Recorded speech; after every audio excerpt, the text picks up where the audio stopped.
News చూస్తున్నాం. కేటీఆర్ కు నోటీసులు జారీ చేసేందుకు ఏసీబీ కసరత్తు షురూ చేసింది. ఈ కార్ రేసింగ్ లో ఏసీబీ కేసు నమోదుకు ఏర్పాట్లు చేస్తోంది. ఈ కార్ రేసింగ్ కోసం అడ్వాన్స్ నిధులు చెల్లింపులో కేటీఆర్ పై అభియోగాలున్నాయి. ఇప్పటికే సీఎస్ ద్వారా ఏసీబీకి నివేదిక అందింది. కేబినెట్ ఆమోదంతో కేసు నమోదుకు ఏసీబీ సిద్ధమవుతున్నది.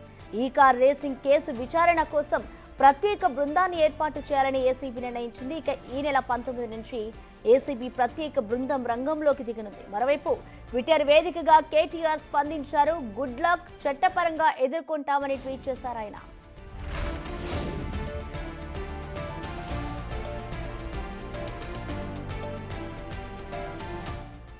దీనిపై కంప్లీట్ డీటెయిల్స్ ని మా అసోసియేట్ ఇన్పుడేటర్ నగేష్ అందిస్తారు. నగేష్, చెప్పండి, ఇటు ఏసీబీ అయితే కేటీఆర్ కు నోటీసులు చేసే కసరత్తు చేస్తోంది.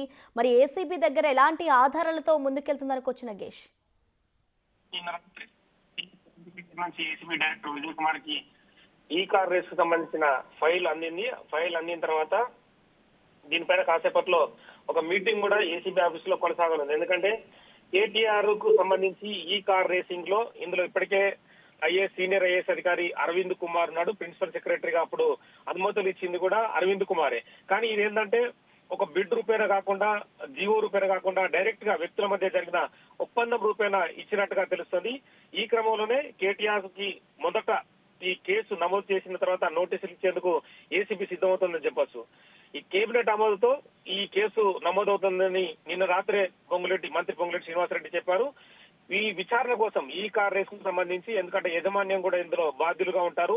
అరవింద్ కుమార్, మాజీ మంత్రి కేటీఆర్ తో పాటు మరో 3 అధికారులు కూడా ఇందులో పాత్రదారులుగా ప్రాథమికంగా ఇప్పటికే తేలింది. ఈ నెల 19 నుంచి ఏసీబీ అధికారులు ప్రత్యేక బృందంతో రంగంలోకి దిగినట్టుగా చెప్తున్నారు. ఎందుకంటే గ్రౌండ్ లెవెల్లో ఒక ఫైల్ ని తయారు చేసి ఇందులో ఎవరెవరు అధికారులు ఉండాలి అంటే జాయింట్ డైరెక్టర్ నేతృత్వంలో ఒక టీము, అంటే ఎంతమంది టీం ఉండాలి. ఇప్పటికే ఈ కార్ రేస్ సంబంధించిన యాజమాన్యం కావచ్చు, అరవింద్ కుమార్, మాజీ మంత్రి కేటీఆర్, మరో 3 అధికారులు, అంటే వీళ్ళందరికీ సంబంధించి ఎంతమంది అధికారులు గ్రౌండ్ లెవెల్లో ఉండాలి. నోటీసులు, ఎందుకంటే కోర్టు కూడా సమాచారం ఇవ్వాలి కాబట్టి నోటీసులు కూడా లీగల్ గా తయారు చేయాలనే అంశాన్ని కూడా ముందుకు వెళ్లే అవకాశం కనిపిస్తుంది. ఒక high level meeting ACB director నేతృత్వంలో, అంటే డీజీ అధికారి నేతృత్వంలో జరగనుంది. తదుపరి ఈ విచారణకు సంబంధించి 19వ తారీఖు రోజు లేదా ఇవాళ రేపా అనేది కూడా డిసైడ్ చేసుకుని నోటీసులు అయితే మాజీ మంత్రి కేటీఆర్ కి, అరవింద్ కుమార్ కి, ఈ కార్ రేసింగ్ యాజమాన్యానికి, మరో 3 అధికారులకు కూడా నోటీసులు ఇచ్చి ఈ విచారణను ముందుకు తీసుకెళ్లే అవకాశం కనిపిస్తుంది. Okay, thank you Nagesh.